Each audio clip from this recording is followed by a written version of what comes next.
SIR ইস্যুকে কেন্দ্র করে উত্তপ্ত রাজ্য রাজনীতি। একদিকে শাসক বনাম বিরোধীদের দ্বন্দ্ব, অন্যদিকে এসআইআর ইস্যুতে যেভাবে একের পর এক দুর্ভাগ্যজনক ঘটনা ঘটছে তাতে ক্ষুব্ধ রাজ্যবাসী।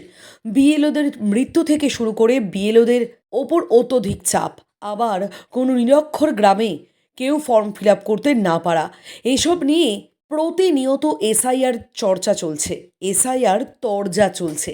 ঠিক এরই মধ্যে এবার যখন রাজ্যের প্রধান বিরোধী দল গেরুয়া বাহিনী এসআইআরের পক্ষে গলা ফাটাচ্ছে এবং শুভেন্দু অধিকারী থেকে সুকান্ত মজুমদার প্রথম সারির বিজেপি নেতৃত্বরা এসআইআর ইস্যুকে সামনে রেখে বিধানসভা ভোটের রণতরী সাজাচ্ছেন, ঠিক তখনই বিজেপির প্রাক্তন রাজ্য সভাপতি তথা বিজেপি নেতা দিলীপ ঘোষ এসআইআর ইস্যুকে বিস্ফোরক মন্তব্য করলেন, যার জেরে দলের অন্দরেই অস্বস্তি তৈরি হয়েছে। আর তার জেরেই কার্যত এই এসআইআর ইস্যুতে দ্বিধাবিভক্ত গেরুয়া বাহিনী।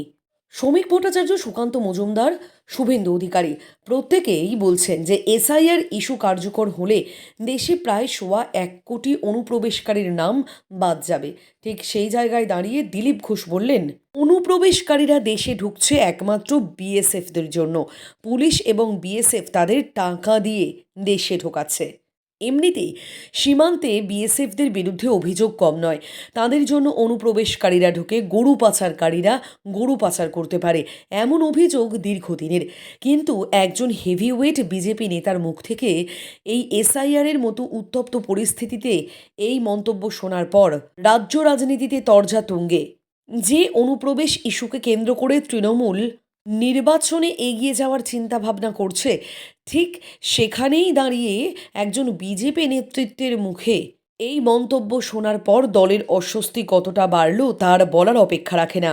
যেখানে বিএসএফদের নিয়ন্ত্রক স্বরাষ্ট্রমন্ত্রক আর স্বরাষ্ট্রমন্ত্রী অমিত শাহ বিষয়টি দেখেন, সেখানে বিজেপি নেতার মন্তব্যে সরাসরি কেন্দ্রের দিকে আঙুল উঠেছে এবং প্রশ্নচিহ্ন উঠেছে। গত কয়েক বছর ধরে তৃণমূল অভিযোগ জানিয়ে আসছে যে বাংলায় অনুপ্রবেশ ঘটলে একমাত্র বিএসএফের জন্যই ঘটবে, কারণ সীমান্তের দায়িত্ব পুলিশের হাতে নয়। আর এই বিএসএফদের জন্যই একমাত্র অনুপ্রবেশের ঘটনা ঘটে।